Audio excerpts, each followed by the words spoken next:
তালের পিঠা সবার পছন্দ। আর এই সিজনে তালের পিঠা খাবো না সেটা কি হয় বলুন তো? তালের পিঠা খেতে কার কার পছন্দ? এইভাবে এই ফুলুরি পিঠাগুলো গ্রামগঞ্জে বা শহরে সব জায়গাতেই কিন্তু সচরাচর খাওয়া হয়ে থাকে। চলুন তাহলে চলে যাই তৈরি করতে। আসসালামু আলাইকুম, মনিরা ব্লগ কিচেন থেকে আমি মনিরা বলছি। আজ তৈরি করে দেখাবো তালের পিঠা। এখানে আমি তালের কাঠ নিয়েছি আর এখানে নিয়েছি চালের গুঁড়া আর ময়দা। এগুলো এখন তালের মধ্যে আমি দিয়ে দিব। ধীরে ধীরে দিতে হবে, একবারে দিলে তালের কাঠটাকে মিক্সড করতে সমস্যা হবে।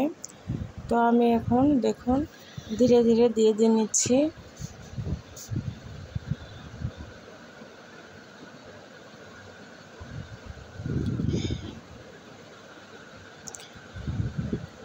এখন আমি এখানে চিনি দিয়ে দেব। চিনি দিয়ে দিলাম, চিনিটাকে আমি ব্লেন্ড করে তারপরে এখানে ব্যবহার করলাম।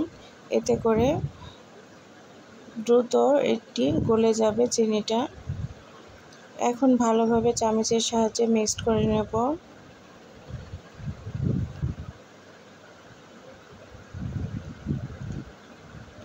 এখানে চাইলে কেউ নারকেল দিতে পারেন বা লবণ দিতে পারেন, এছাড়াও সুজিও দিতে পারেন। তবে আমি যে পিঠা তৈরি করব এখানে এসব না দিলেও চলবে। তো লবণটা অনেকে মিষ্টিতে পছন্দ করেন, সেই ক্ষেত্রে লবণটা দিতে পারেন। তো এইভাবে চামচের সাহায্যে নেড়ে চেড়ে একটা ব্যাটার তৈরি করে রেখে দেব।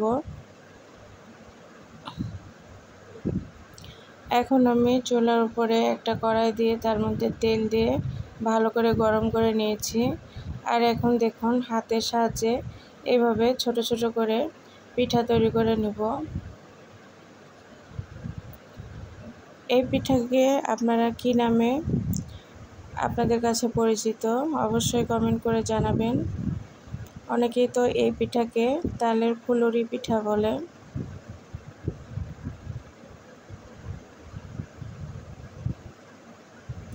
তো এইভাবে তালের মধ্যে সবগুলো পিঠা আমি দিয়ে নিব।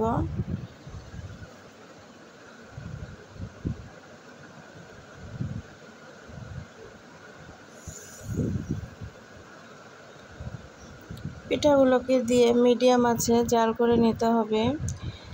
এক পাশটা হয়ে গেলে ধীরে ধীরে পিঠাগুলোকে উল্টে দিতে হবে।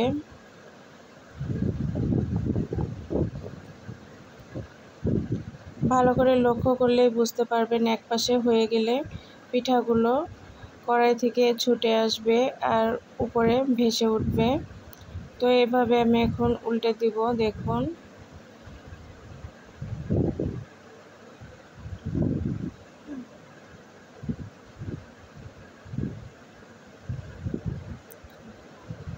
একটু খেয়াল রাখবেন একটার সঙ্গে যেন আরেকটা না লেগে যায়, এতে করে পিঠার শেপ নষ্ট হয়ে যায়। লেগে গেলেও কোনো সমস্যা নেই। যাই হোক, এখন আমি নেড়ে চেড়ে একটু লাল লাল করে ভেজে উঠিয়ে নেব।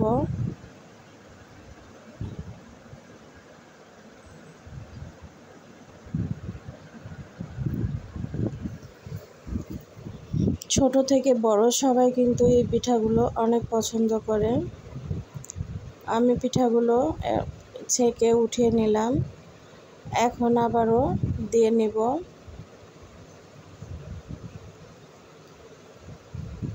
এই যে পরবর্তীতে পিঠাগুলো দিয়েছিলাম সেগুলো এখন নেড়ে চেড়ে ভেজে উঠিয়ে নেব। আমার ভিডিওটি যদি ভালো লাগে থাকে তাহলে অবশ্যই লাইক কমেন্ট শেয়ার করবেন। আর যারা এখনও সাবস্ক্রাইব করেনি প্লিজ আমার চ্যানেলটি সাবস্ক্রাইব করে পাশে থাকবেন।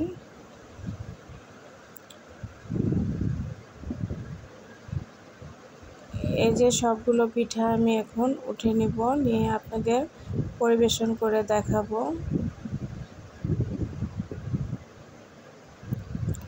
ভিডিওর মাঝে কোনো ভুল ত্রুটি থাকলে ক্ষমা সুন্দর দৃষ্টিতে দেখবেন।